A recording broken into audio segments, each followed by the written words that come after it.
Welcome to Mo's Market Pulse. I'm your host, Sara Mokaram, founder of Mo Digital Solutions, where we help businesses scale and thrive. This is the podcast where we sit down with industry leaders to dive into their businesses, uncover market insights, explore growth strategies, and discuss the challenges they face, plus where they see the next 12 months heading. Today, I'm thrilled to have Lauren O'Brien, CRO of Cloudastructure. Cloudastructure is a proven leader in cloud video surveillance systems that protects businesses of all sizes. So, Lauren, let's first kick things off by getting to know you a bit better. Can you start by walking us through your journey into the tech and security space and what led you to your current role as CRO? Sure. Well, first of all, thanks for having me, Sarah. I really appreciate the invitation. I have been in tech for a very long time. Let's say probably the late 80s. I entered my first foray of a tech provider in Next Computer, which is Steve Jobs's company. It's a company that didn't do so well, one of his only ones, but it was definitely a great experience for me to get exposure. It was just after I got my MBA from Berkeley, and I got to know all facets of how to run a tech company. I then moved over to a CRM company in the product strategy area and learned a lot about product management, product strategy, positioning, and how to grow and scale technology. Flash forward many, many years, I've done a lot of startups here and there for tech companies in various C-level roles, strategy, marketing, operations, etc. And really the whole gamut of all my experiences have led me to this particular job where I manage growth for the company, not only on the sales side, but marketing, implementation, customer success, etc. Right. And what drew you to Cloudastructure specifically? And what's unique about what you're building there? Yeah. So, sometimes I say it's magic, but I was a COO at a media company before this, and I had been in tech my whole life, and I just landed in media and became the COO. It was fascinating, a great company to work with, but I really wanted to get back into tech and do AI. And so my neighbor happened to be starting a company called Cloudastructure. And so we would be bike riding and I would be talking about, things that they could be doing, et cetera. And so a couple months into our friendship, he raised a bunch of money and said, "Hey, I want you to come join the team." And so that's kind of how it got started. That's pretty cool. Well, Yeah, yeah, neighborly conversation. yeah. I know. You never know how you're going to get Yeah. your next job. On a bike ride. Yeah, exactly. So for folks who may not be super familiar with Cloudastructure, can you just give us an overview of, what you do, Cloudastructure does, and who your Yeah. typical customers are? Yeah, so we are a leading provider of cloud AI being artificial intelligence surveillance solutions. And so what we do is we make cameras intelligent. So essentially, most organizations already have cameras, and typically those cameras, I don't want to say they're dumb, but the recordings go into a box, which might be in your closet, and it can be stolen at any time. A flood could happen and it could be damaged and what have you. So we sort of reinvented the concept or took the concept to say, hey, let's take it to the cloud, make it safe, let's make it intelligent, etc. So what we do is we tag or index every image that comes into the video so that you can search and find things within seconds versus the old-fashioned way of sitting there and watching and waiting till you see somebody coming into your property. You could literally type in person, backpack, what have you, and you'll only see the videos where a person with a backpack is showing up. So it makes forensic search a lot faster. What we also do, though, is proactively alert people as to when people might be coming on your property in off hours, if someone's going into an area that they shouldn't be. We have facial recognition. So if someone is a bad actor and comes back on your property, you can be alerted. So it's very, very sophisticated. Mm-hmm. And it allows for our target market is multifamily properties, and it allows multifamily properties to really offer a greater sense of security to their residents. That's great. I love all those different features. I mean, that seems so much more, offering so much more protection than, like you were mentioning, kind of those old school systems, or, just going through all of this video to figure out what you need to find. So that's Yeah, really and to add to that, we have a 98% deterrence rate. So let's give an example here. Let's say there's somebody at 2 a.m. in a parking garage that's looking suspicious. We have a remote monitoring service that would get an alert that someone's there at 2 a.m. They would then look, and if it looks suspicious, they would talk down and say, "Hey, you're being watched and monitored, just so you know." And then if the person continues to show suspicious activity, then the alert gets a little bit more aggressive, like, "You're being watched. We're now notifying the authorities." In our data with all of our customers, 98% of the time, the culprit will flee the incident, and a theft will be avoided. So it's really, really powerful. Yeah. So your clients, are they the ones who are responsible for doing the monitoring, or, looking at those alerts, or is it Cloudastructure that It's offers? Cloudastructure. Yeah, Okay. we provide that service for them. Yeah. Got it.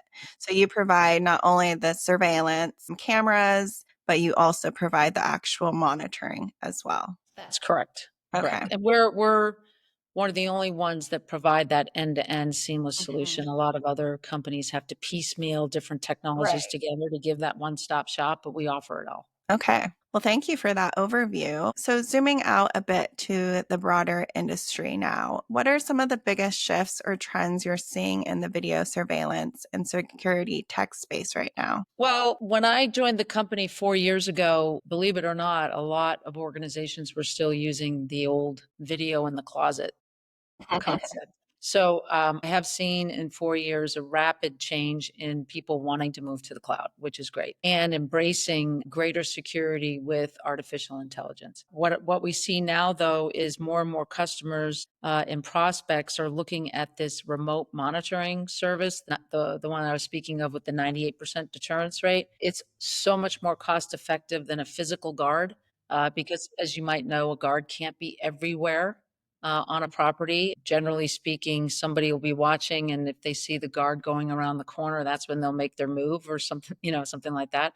Whereas with us, we have all eyes on the property at all times. And so 80% of our customers now do use that remote monitoring service. And that's really where the industry is going. So we're focused on making that more and more accurate, proactive, and successful for the prospects. And with so much movement in AI and cloud infrastructure, how do you see Cloudastructure positioning itself in the competitive landscape? And what does that landscape look like? Are Yeah. you using, I know you mentioned that a lot of people are still in the more outdated realm, but have a lot of the companies moved? Are you guys kind of the leaders in that? I would say we're becoming the leaders in the multifamily space. That's really where we're focused. We have right now 5 of the top 10 multifamily property ownership groups under contract, with more in the top 20 even. And so we're definitely in a leadership position there. It is a competitive market, though. And where I think we shine is not only in our more sophisticated technology, but our usability for the customer. A lot of times, property managers, they're not tech people, right? So you need to make the user interface very easy for them to understand and use and find things. And some of our competitors, you might need a PhD to kind of understand how to use their system. And that just doesn't work for property managers. The other competitive advantage I think we provide, and one thing that I've tried to focus our team on in the last few years, is customer success. Really making sure the customer experience is top notch. We have 100% customer retention right now, and we're really proud of it. And our competitors cannot say the same thing. Yeah, that's amazing. Yeah.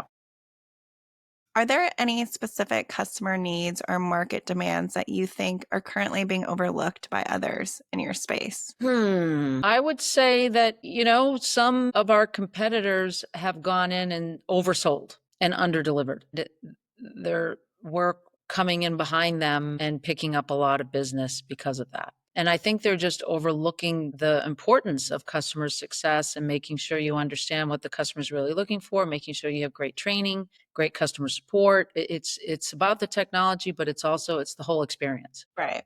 Right. And I think that's being overlooked by some of our competition. That makes sense. So, switching gears here, I'd like to dig into how you're approaching growth, especially as the CRO.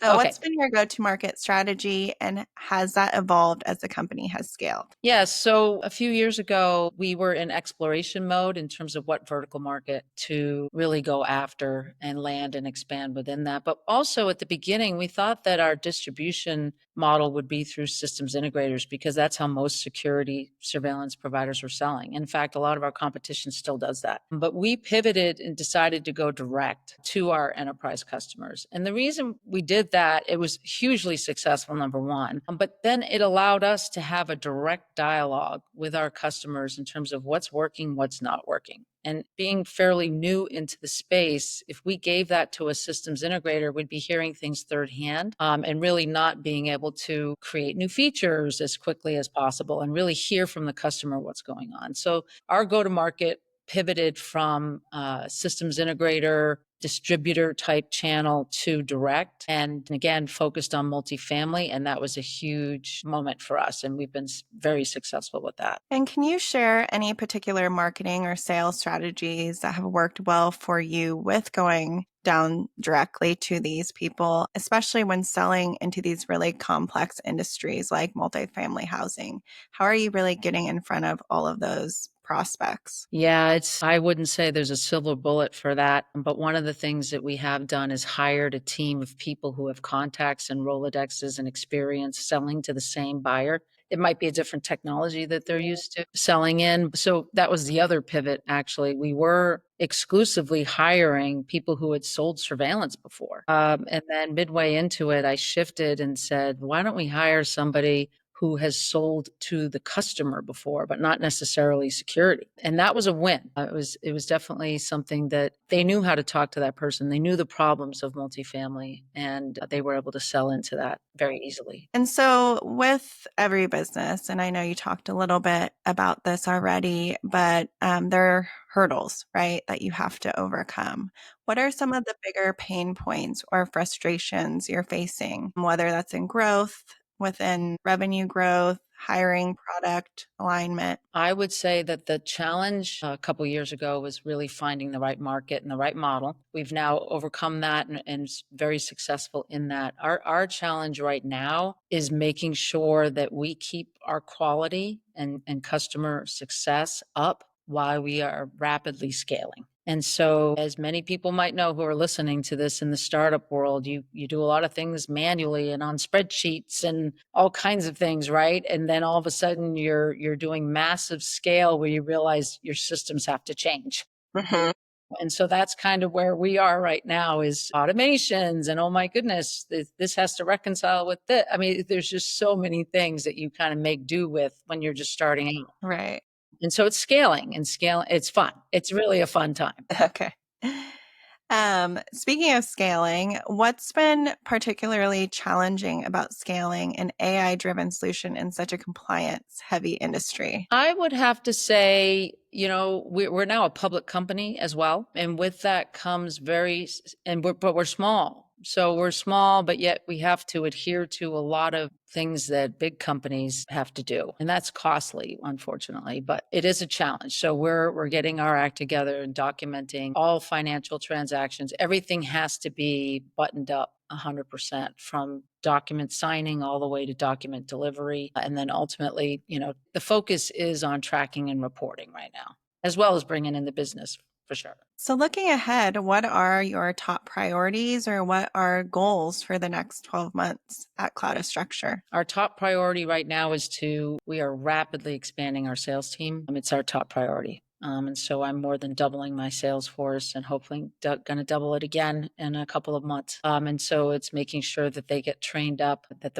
they understand how to sell and that the processes are there for them to get the leads and close the business. Additionally, looking at hiring more implementation people to get them out there and installing properly. And are there any specific metrics or signals that you're keeping a close eye on to measure success? Yes, across the board. We are tracking metrics of growth every month in terms of total contracts sold. And we're a SaaS based business, so we're tracking our monthly recurring growth on the sales side. On the marketing side, we're tracking our leads and qualified leads and making sure that those continue to grow. And then on the operations side, time to implementation, from contract sold to timed implementation is a key metric. How long is it taking us to bid out a proposal? Like all those metrics of how long certain things take. We're doing dashboards, and you can see that if something extends beyond what we've set as a goal, it turns red so that everybody can see. The same with support,